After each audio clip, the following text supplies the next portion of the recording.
public.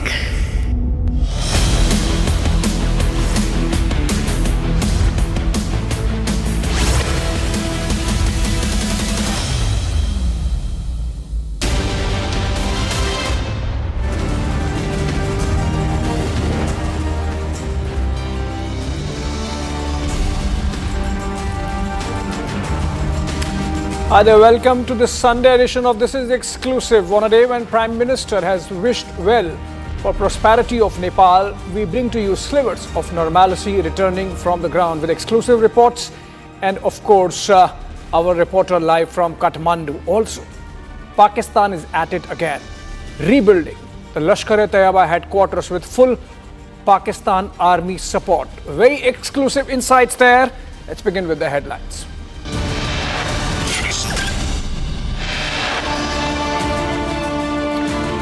As Justice Sushila Karki takes charge of the interim government of Nepal, normalcy limping back. The Nepal Supreme Court resumes functioning from makeshift tents. Aid meant for relief diverted. Pakistan funding reconstruction of LET headquarters destroyed in Operation Sindhu.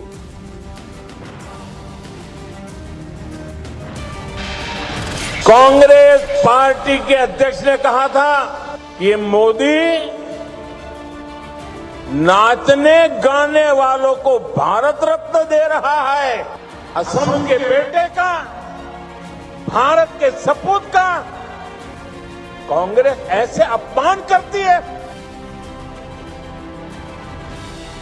Prime Minister Modi calls out Congress's abuse politics, says the Congress insulted Bhupen Hazarika on Bharat Ratna.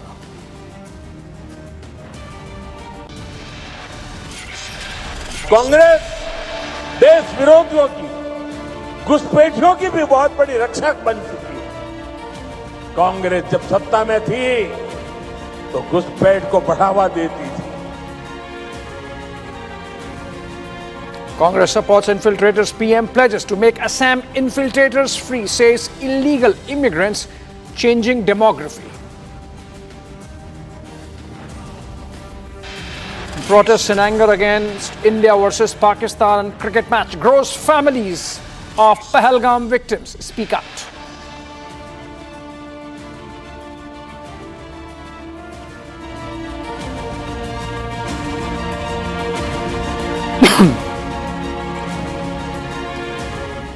All right, friends, let's begin. This is exclusive with reports coming in from Nepal. The Supreme Court, in fact, heavily damaged due to the vandalism and arson carried out during those Gen Z protests on September 9, has resumed judicial work from makeshift tents, in fact, from the courtyard of the ruined building complex. We are getting you ground report from there, filed by our correspondent Raghavendra, who is camping in Kathmandu for the same. Let's have a look.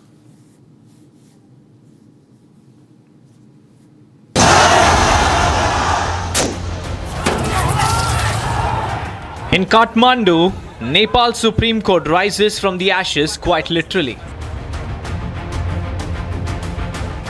After Gen Z-led protests torched the nation's judicial heart, justices are now delivering rulings from makeshift tents. Last week, Nepal's Supreme Court became a casualty of rage. Protesters, fueled by anger over corruption and a social media ban, set the building ablaze, destroying decades of judicial records. The Supreme Court has set up makeshift tents outside its charred remains, resuming operations to meet the urgent needs of Nepal citizens. ये तो नहीं थी। लोगों को क्या लग रहा था, जो भी काठमांडू में है, मिडिल क्लास लोगों के बच्चे जो एडुकेटेड भी है और उससे नई प्रविधि से सारी चीज़ से है, वो एक्सपेक्टेशन क्या था कि एक पीसफुल प्रोटेस्ट होगा, मगर क्या हुआ कि वो प्रोटेस्ट भड़की गई। किसे भड़की गई, उसमें बहुत सारे स्पेकुलेशन जो हुए थे ना, आशंके अब आ रही है। हिंट साइट में देखिए कई तरह की वीडियो आ रही थी। किसी को एक्सपेक्टेशन नहीं था कि पार्लियामेंट की जो बिल्डिंग है वो स्टॉर्म हो जाएगा, ऐसा किसी ने नहीं सोचा था। जरूर सोचा था। अब हिंट साइट में कोई एविडेंस आ रहा था कि इससे बोल रहा था कि वो बिल्कुल पीसफुल प्रोटेस्ट नहीं था। इसमें अब मेरे को ये बोलने में कोई दिक्कत नहीं है कि इसमें बहुत सारी घुसपैठ हो गई। अब तो हमारी newly appointed caretaker prime minister है, वो भी स्पेकुलेट करे है। As Nepal's first female interim Prime Minister, Sushila Karki takes charge. The nation faces a daunting task of rebuilding trust, institutions, and a fragile democracy shaken to the core. Well, this is for sure a story of resilience of a society, though of course condemned by its political class. Raghavendra joins us live from Kathmandu. Raghavendra, आपने जो बात की अभी advocate galley से और supreme court की वो तस्वीरें लाए, एक बहुत साफ तस्वीर निकल के आती है, वो ये कि जो ये प्रोटेस्ट हुए थे उसमें इन्फिल्ट्रेशन हो गया था, वो हाईजैक हो गए थे, उसमें गुंडा राज आ गया था। आपको ग्राउंड से ऐसी परिस्थिति का मुआयना करने को मिला है?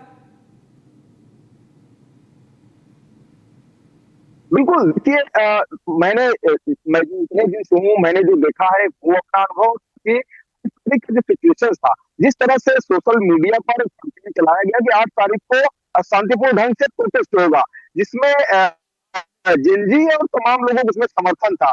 लोग सुबह 8 बजे, 9 बजे, 10 बजे इकट्ठा होने लगे थे और 1 या 2 बजे तक वो प्रोटेस्ट शांतिपूर्ण चला था। लेकिन उसके बाद अचानक सुप्रीम कोर्ट के गेट को तोड़ा जाता है, फिर उसमें अचानक प्रशासन को जिस तरह चीजें हो रही हैं, उसमें गोली भी चलती, वहां शहीद होती है, फिर इन सब गुस्सा भड़कती है। तो लोग दिन ये कहा जा रहा था कि जल्दी 9 तारीख सड़कों पर नहीं उठा था, लेकिन 9 तारीख को पूरा काठमांडू जला दिया गया, जिसमें न तो मंत्री कार्यालय बचा, न सुप्रीम कोर्ट बचा।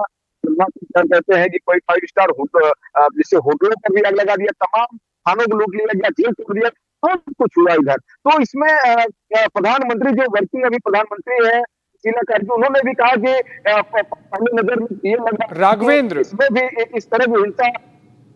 राघवेंद्र, आपने बहुत सारी रिपोर्ट्स भेजी हैं, मुझे बताइए कि नॉर्मलसी किस तरह से आ रही है? सुशीला कर्की के बाद क्या पूरी शांति बहाली हो गई है? आपने कुछ एक रिपोर्ट भेजी थी कि पशुपतिनाथ मंदिर आज फिर से खुल गए हैं, शुरू हो गए हैं, वहां पे दर्शनार्थियों का आना।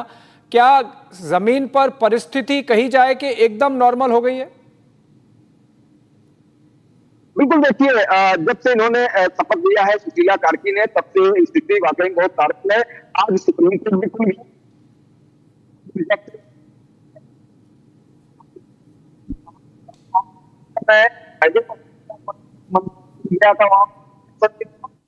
माहौल भी देख कर लग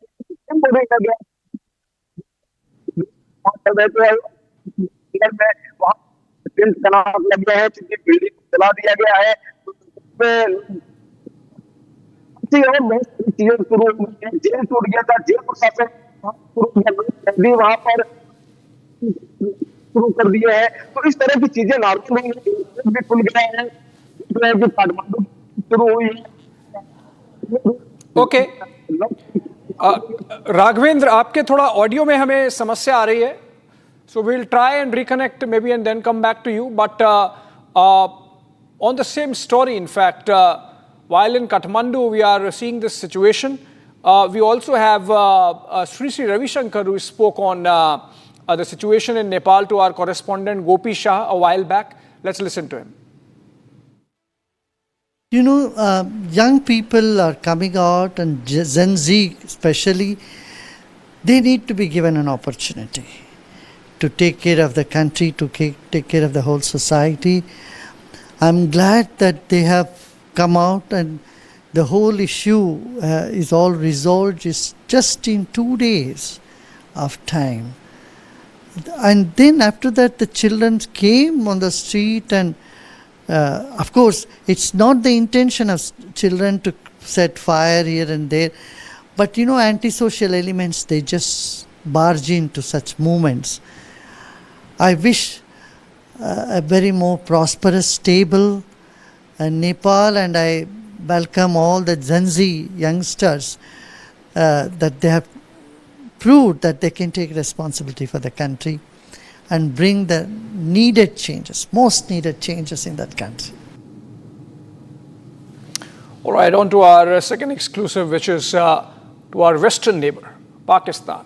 From the smoking ruins of Muridke to the sound of bulldozers and concrete mixtures, the Lashkar-e-Taiba headquarters are being rebuilt again by subterfuge, by cheat sheet that Pakistan has really copied over years of diverting funds, procuring them in the name of aid, in the name of development, and then channelizing those funds into terror factories that Lashkar-e-Taiba is. In fact, these pictures are of the place, the very nerve center, struck by India's Operation Sindoor. It was reduced to rubble and is now being rebuilt by the Pakistani state apparatus. Is it the deep state? Is it the entire infrastructure that has been built around these markazes, which is being pressed into service to rebuild, is something we have to understand. Pak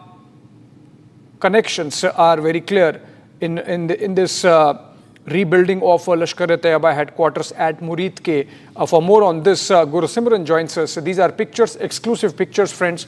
And even as we play those pictures, Gursimran joins us live from Jammu. Gursimran, while we have the evidence by way of these pictures of Pakistan clearly rebuilding Lashkar-e-Taiba headquarters, do we have any information of from where the money is coming? Is it the flood relief money being diverted? Is it the money being raised in the name of Kashmir, which is being given to Lashkar-e-Taiba? Do we have any evidence of the Pakistani deep state's involvement in this rebuilding, given that pictures had emerged of Pakistani generals and army officers attending the funeral ceremonies of the terrorists who were killed in Operation Sindoor?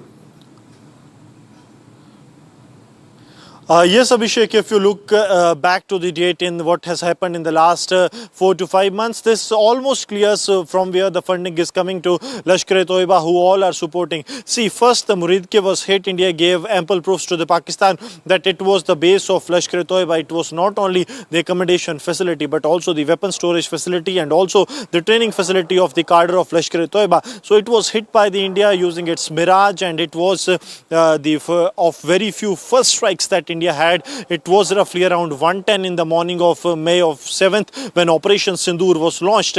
So even then the Pakistan failed to act, and now they are giving a clear-cut an open space for the Lashkar-e-Taiba to rebuild its headquarters, that is Markaz-e-Taiba in Muridke. Now what is happening that they are now removing whatever the structure is left. It is only the support pillars of the structure that were left after the Indian strikes that were carried out on the May 7th in the morning by the Indian Armed Forces. The Air Force carried out those strikes using its Mirage, and now what has happened that they are removing those debris, and with a set deadline of February 5, which happens to be the Kashmir Solidarity Day, which Pakistan has often been playing once as one of the key supporters of the so-called Kashmir cause. So now similar is the case when it comes to the Lashkar-e-Taiba. They have fixed a deadline that by 5th of February they will be fixing it, they will be building a new headquarter, and then there will be a convention that will be held there. Now coming to the support that is coming into being, see, starting from what has happened during the Operation Sindoor, when Lashkar terrorists have taken over the forward outpost of the Pakistani army, because it was Pakistani army that flee from their forward post, and the Lashkar was tasked, the deputy, one of the bodyguards of Saifullah Kasuri, who is the mastermind of Pahalgam terror attack, he was seen in the forward base of the Pakistani army. Then during the floods, we have seen that Pakistani army, some NGOs, and also it's the Lashkar group that was operating there in the flood affected areas. And also remember the FATF report that came a couple of months ago that said that the humanitarian aid is being used by Jaish and Lashkar for their own benefits. The aid is being diverted to them via different channels in the areas that are controlled by Lashkar and Jaish. So it makes it really very clear from where the funding is coming, because there was also a call that was given by Lashkar-e-Taiba that they are going to build 313 markaz all across Pakistan, and for that they need funding some 398 crore, 400 crores. So that funding is also being used. Also the humanitarian assistance that has come for the flood, that is also being used by the Lashkar-e-Taiba to build their this premises once again. But not only this, but 313 markaz all across Pakistan. So Lashkar is now trying to make it the big big brother when it comes to the terror groups operating in Pakistan, and this cannot be possible without the active involvement of the Pakistani ISI, because the deep state, they know that without the terror groups being there, they have nothing to do.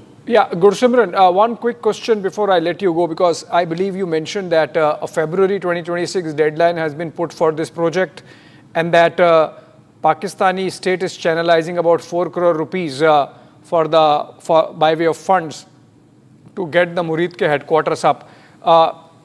Can you confirm that this is part of a larger plan to rebuild the entire terror machinery that was destroyed by Operation Sindoor, and in that sense, Pakistan is really challenging India again? Yes, Abhishek, there is absolutely no doubt. See, it was on the 50th day that we got some photos from the Lal Masjid that is in Muzaffarabad. It was untouched. There was no construction work that was going on. But as the time surpassed and we are roughly to 115 days after the attack, the India's offensive strikes that have taken place inside the Pakistani territory on the terror basis, Pakistan is now trying to rebuild it. And also by setting the 5th of February 2026 deadline, Pakistan wants, and the terror groups wants them to connect to the people of Kashmir, which have outrightly rejected them. But this also means that on 5th of February, there lies a threat that the Pakistan or its terror groups may carry out some major terror strike, because they want to make this day something memorable, as what they have claimed during the ceremony in which they have said that they will be holding a convention there also on the 5th of February 2026. So there lies a threat, and yes, one thing is very clear, that time and again these terror groups are reviving themselves. Absolutely. Terror groups reviving with full Pakistani state and the deep state backing, unfortunately, which means that when India says Operation Sindoor is not over yet, we are anticipating that we would need another round to teach Pakistan a lesson. Thank you so much, Gursimran, for joining us on this. And moving on to a Republic Super Exclusive. At a time when the nation is debating the biggest tax overhaul since 2017, Republic spoke to the man at the center of it all. Sanjay Kumar Agrawal, chairman of the Central Board of Indirect Taxes and Customs, CBIC, breaks down the new generation GST reform, from rationalizing rates to cutting disputes, from faster refunds to relief for small businesses. Agrawal says this is nothing short of a transformational reform that has taken place. Let's take a look at this exclusive interview he gave to Gopi Shah. Joining us is Sanjay Kumar Agrawal. He's the chairman of CBIC. So we welcome you at Republic. The first question that comes to our mind is, what are the parameters behind the rate rationalization? What kind of deliberations went through the ministry? For this exercise, first of all, we looked into what is causing the complexity in the GST, and we found that complexity is arising because of the multiple rates. The existing rates are 5%, 12%, 18% and 28%. That was leading to a lot of disputes, interpretational issues. So first of all, it was thought that rate structure should be simple, and there has to be one standard rate and only one merit rate. And apart from that, certain goods which may be in the nature of sin goods or luxury goods can be subject to 40% special rate. So that was the starting point. And after that, how the goods have to be placed between standard rate or merit rate, that was decided on the basis of how these goods are consumed, used. So items which are used by common man for meeting their daily necessities, those items were kept on lower merit rate. Likewise, the items which are used, say, in farming sector have been kept at merit rate. The items of mass consumption like textiles have been kept at lower rate. Similarly, the food items where the maximum number of disputes were arising and the items were subject to 5%, 12% or 18%, there the rate has been brought down to 5%. Now all food items are chargeable at 5% rate.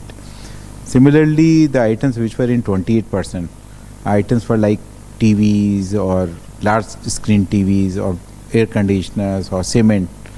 So cement or these kind of items have been brought down to standard 18% rate, and only the items where there cannot be any kind of dispute, which are in the nature of luxury goods like automobiles. And among the automobiles also, I would like to mention that buses or trucks, which were subject to 28%, have been brought down to 18%.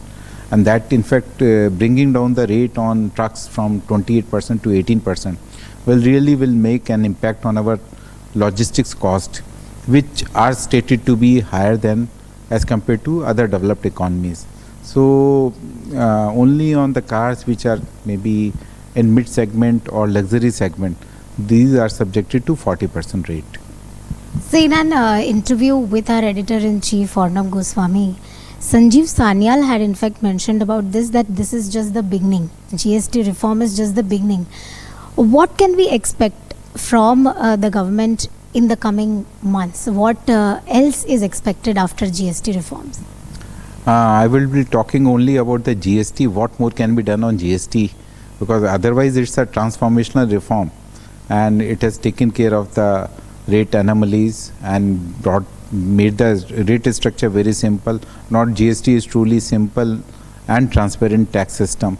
On process side also, number of things have been done, like a simplified registration scheme has been introduced for small businesses who are mainly in retailing and may not be issuing business to business invoices. For them, a simplified scheme has been introduced where the registration will be granted on the basis of their opting not to pass on more than 2.5 lakh monthly ITC. So in such cases, registration will be granted automatically by system without any officer intervention within 3 working days. Likewise, on refund side also, fast tracking has been done in respect of compliant taxpayers, where they have made zero rated export supplies and they're claiming the ITC refund, accumulated ITC refund. In such cases, 90% amount will be provisionally released within 7 days. And likewise, in case of inverted duty structure, because there may be certain inversion in duty because goods have been kept according to nature of goods, maybe at lower rate, whereas their inputs may be finding application in multiple industries. So there the rates are inputs are subjected to 18%. That may lead to inversion. But since we have quickened the process of granting refunds in inverted duty structure, so that will take care of the situation. But apart from that, there may be more procedural simplification in pipeline. One could be that in return filing, presently the outward liability get auto-populated from their GST1 return, and likewise the input tax credit which is available to them get also auto-populated. And the government has provided 2 instruments. One instrument in the form of GSTF1A to amend the outward liability. Similarly, another instrument is in the form of invoice management facility on the invert side. So if these 2 instruments are used by taxpayer, so then the auto population will be exactly how they want to file the return, and there will not be any need to make any amendment. Because what happens if they edit it? So in editing, then the mismatches happen, and then they receive some notice from the department. So that lead to lot of unnecessary paperwork. So we are trying to encourage use of these 2 instruments to amend their outward liability or input tax credit which they want to avail in that particular month, so that there will not be any mismatches. Presently work is going on to fine tune these 2 instruments. There are certain technical issues which will be sorted out maybe in a quarter, and once these instruments become mandatory for usage, these mismatches will disappear. It will lead to improved compliances by the taxpayers, and the compliance burden of taxpayer will also come down. Effect of this will also be on fake ITC. So it will be it will bring lot more simplification and streamlining of compliances in GST ecosystem. So coming to the e-commerce and food delivery services, they have now been included in section 9(5) of CGST, which means that there might be additional charges involved. Now, these are the 2 major forces behind the India's digital economy. How do you look at this? Is this going to impact the two major forces of digital economy negatively, e-commerce as well as food delivery services? I will explain it by giving an example. Say when you order food through a e-commerce operator, how many times delivery charges are charged separately? You might have noticed that most of the times you don't find a separate mention of delivery charges. It is only the platform fees or handling fees. So what happens that many of the times ECO operators, they make it part of the platform fees which they are charging from the restaurants, and on that platform fees the GST which is applicable is 18%, and in case they are showing these delivery charges separately and they claim that it is through their delivery partners, and since it is provided by them and they are below threshold, so no GST is to be discharged. So that is leading to many disputes. So what will happen that because of this exercise, 18% on delivery charge services which are provided through ECO operator, those kind of disputes will disappear on interpretation, whether it is provided by delivery partner or whether it has been provided by the ECO operator. And similarly the rate arbitrage, there will not be any rate arbitrage because the platform fees is subjected to GST at 18%. Delivery services will also be subjected to 18%. One more thing which I would like to mention, that since it involves amendment of a section, so amendment will be carried out in the finance bill for amendment in GST law. Sir, one more concern is how much is it going to percolate to the ultimate beneficiaries? If you talk about the consumers and if you talk about the MRP, there is a concerning factor there, that how much of things are going to become cheaper. What do you have to say about this? How do you look at this? So far we have interacted with the industry, and industry is very upbeat and positive that all the benefits which will happen because of the GST rate cuts will get reflected in the prices, lowering of prices, and the benefits will be ultimately passed on to end consumer. Otherwise also nobody is supposed to make any profiteering out of these GST rate cuts. And India is a very mature economy. There is a lot of competition. If somebody is not passing on the benefits, will get pointed out. And if it is pointed out to Revenue Department, we will take it up with the industry associations. Otherwise also in such matters, the pressures which get generated again may be a big embarrassment for the industry which may not pass it on. This week on Get Me Right, anatomy of the social media fires that gutted Nepal. Is the Gen Z's disconnect with reality so dangerous as to burn down their own country? Or did the people of Nepal pay the price of decades of corruption and misgovernance by its leaders? Was it a tinderbox waiting for a fuse to go off?